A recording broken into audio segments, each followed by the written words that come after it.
रावण का अहंकार ही उसके संपूर्ण विनाश का कारण बना, वरना उसके जैसा प्रकांड विद्वान ना कभी हुआ ना कभी होगा। महान ऋषि विश्रवा का पुत्र, पुलस्त्य ऋषि का पोता, और पीढ़ियों की सीढ़ियों पर आगे तक चढ़कर देखें तो रावण ब्रह्मदेव के कुल में जन्म लेने वाला कुलीन ब्राह्मण ही था। इसलिए ब्राह्मणत्व के संस्कार उसमें जन्म से थे। किशोर अवस्था तक आते आते वह प्रतिभावान साधक हो चुका था। उसमें तपस्या का भाव भी था। हो सकता है कि करुणा भी रही हो, क्योंकि जैन परंपरा रावण में भी अपना इष्ट देखती है। लेकिन जैसे पूर्णिमा का चंद्र भी थोड़ा कलंकित सा दिखता है, ठीक वैसे ही माता केकसी के कारण अनायास ही मिले राक्षसी प्रभाव का असर रावण में भी था। पुराण कथाओं में दर्ज है कि असुर और रक्ष संस्कृति के पोषक सुमाली ने अपनी बहन केकसी को समझा बुझाकर ब्रह्मकुल के महर्षि विश्रवा के पास भेजा और छल से दोनों का विवाह करा दिया। जब ऋषि विश्रवा संध्या वंदन कर रहे थे, दानवराज सुमाली की पुत्री ने इसी समय उनसे विवाह का प्रस्ताव रख दिया। वचनबद्ध ऋषि को विवाह करना पड़ा, लेकिन सारा सच जानकर मन ही मन वह खिन्न हो गए।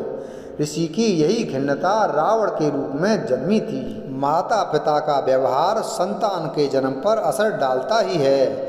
इसलिए रावण के भीतर असंतोष, क्रोध, बैर, खिन्न और ईर्ष्या, ये 5 भाव जन्म से ही थे। उधर केकसी भी ऋषि की पहली पत्नी के पुत्र कुबेर से ईर्ष्या रखती थी। कुबेर की तपनिष्ठा से प्रसन्न होकर महादेव ने उसे यक्षों का अधिपति बना दिया था और देवताओं के कोष का रक्षक घोषित किया। कुबेर को लंका मिली और भारद्वाज ऋषि का बनाया पुष्पक विमान भी। कहते हैं कि रावण ने जब जन्म लिया तो उसने रुदन के बजाय अट्टहास किया। अशुभ काल का संयोग इतना प्रभावी हुआ कि इस अट्टहास को सुनकर ऐसा लगा कि दिशाएं रो पड़ेंगी। केकसी और सुमाली प्रसन्न हुए और नाम रखा रावण, यानी जो सबको रुला दे।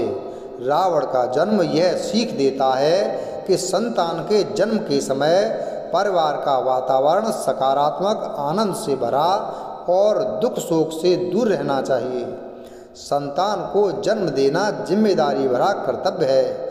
इसलिए गर्भकाल में परिवार का वातावरण अच्छा रखना चाहिए। सुमाली, जो कि कई वर्षों से रावण को ही रक्ष संस्कृति के उद्धार की आशा मान बैठा था, वह रावण को उकसाने की कोशिश करता और धीरे धीरे देवताओं के प्रति उसमें जहर भरता जाता और फिर धीरे धीरे रावण एक ब्राह्मण के बजाय एक योद्धा में बदलता चला गया। उसने अपने बाहुबल के आधार पर कई राज्यों को जीता और महाबली कहलाने लगा। अपने उपन्यास वयम रक्षाम में आचार्य चतुरसेन रावण के इस पहलू का सुंदर जिक्र करते हैं। धीरे धीरे प्रबल होते अहंकार और अधिक शक्तियाँ पाने के लिए रावण ने अपने दोनों भाइयों के साथ ब्रह्मदेव की तपस्या की।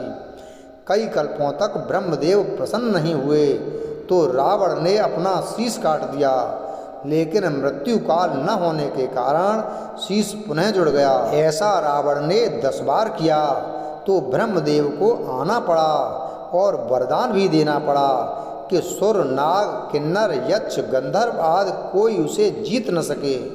अभिमान में रावण मनुष्य नहीं बोला, कहा मनुष्यों को तो मैं बानरों की तरह मुट्ठी से मसल दूंगा। ब्रह्मा जी ने तथास्तु कह दिया।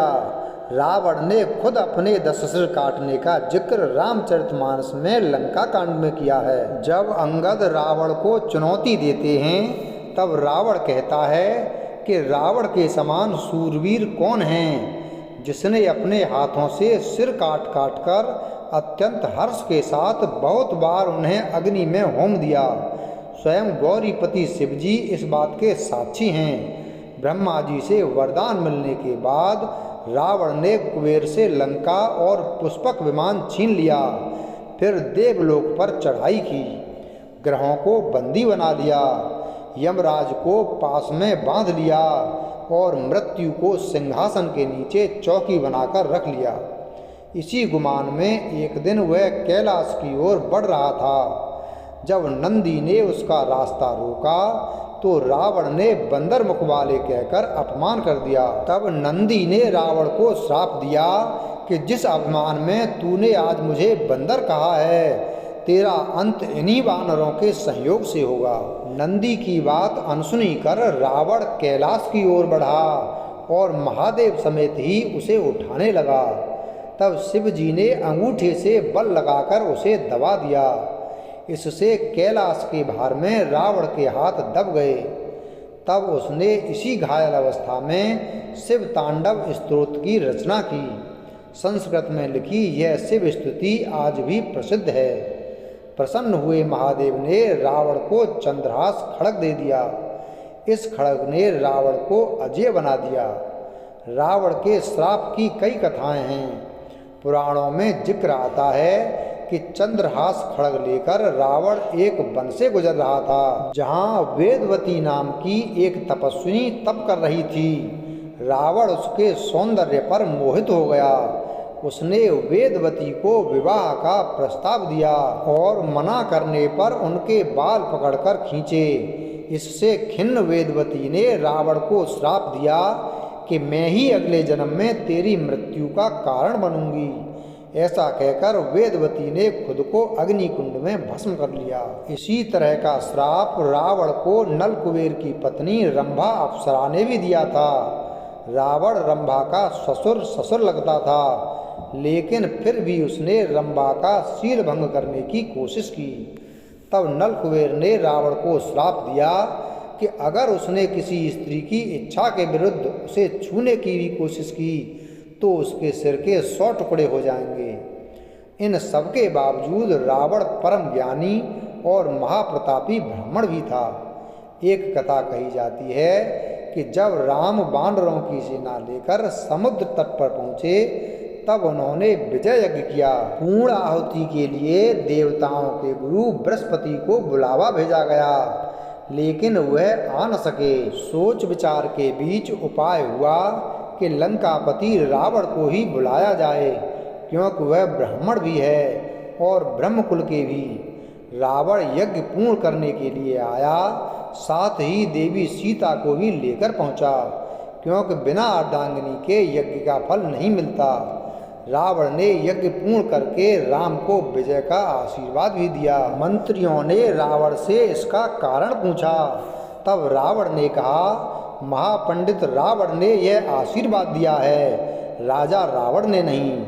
रावण का जीवन महज युद्ध, अनाचार, अभिमान तक ही सीमित नहीं है, बल्कि वह शोध, विज्ञान, साहित्य, पांडित्य, ज्योतिष और दर्शन जैसे विषयों में भी रुचि लेता था।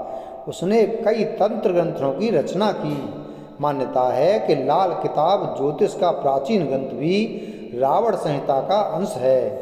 रावण ने यह विद्या भगवान सूर्य से सीखी थी। इसके अलावा रावण ने ही अंक प्रकाश, इंद्रजाल, कुमार तंत्र, प्राकृत कामधेनु, प्राकृत लंकेश्वर, ऋग्वेद भाष्य, रावणीयम, नाड़ी परीक्षा आदि पुस्तकों की रचना की थी। जन्म कुंडली, हस्तरेखा तथा सामुद्रिक शास्त्र का मिश्रण ही लाल किताब है। रावण ने असंगठित राक्षस समाज को एकत्रित कर उनके कल्याण के लिए कई कार्य किए।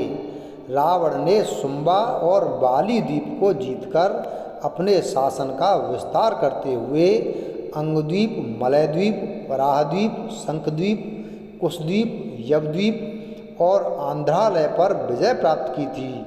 इसके बाद रावण ने लंका को अपना लक्ष्य बनाया। आज के युग के अनुसार रावण का राज्य विस्तार इंडोनेशिया, मलेशिया, बर्मा, दक्षिण भारत के कुछ राज्य और संपूर्ण श्रीलंका में था। रावण अपने युग का प्रकांड पंडित ही नहीं, वैज्ञानिक भी था। आयुर्वेद, तंत्र और ज्योतिष के क्षेत्र में उसका योगदान महत्वपूर्ण है। इंद्रजाल जैसी अथर्ववेद मूलक विद्या का रावण ने ही अनुसंधान किया।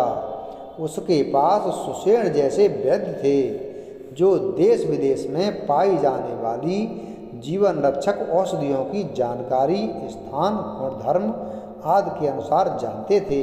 चिकित्सा और तंत्र के क्षेत्र में रावण ने 10 शतकात्मक अर्क प्रकाश, 10 पटलात्मक उड्डीस तंत्र, कुमार तंत्र और नाड़ी परीक्षा जैसे ज्ञान ग्रंथ भी रचे थे। संगीत के क्षेत्र में भी रावण की विद्वता अपने समय में अद्वितीय मानी जाती है।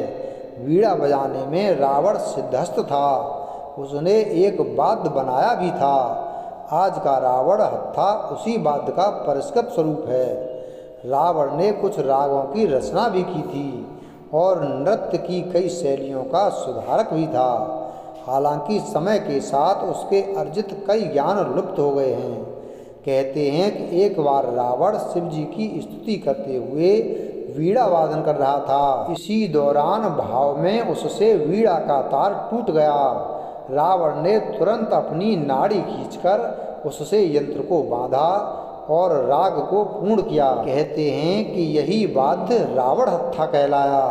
वीडियो अगर पसंद आया हो तो वीडियो को लाइक करें, चैनल को सब्सक्राइब करें और बेल आइकन प्रेस करें। धन्यवाद।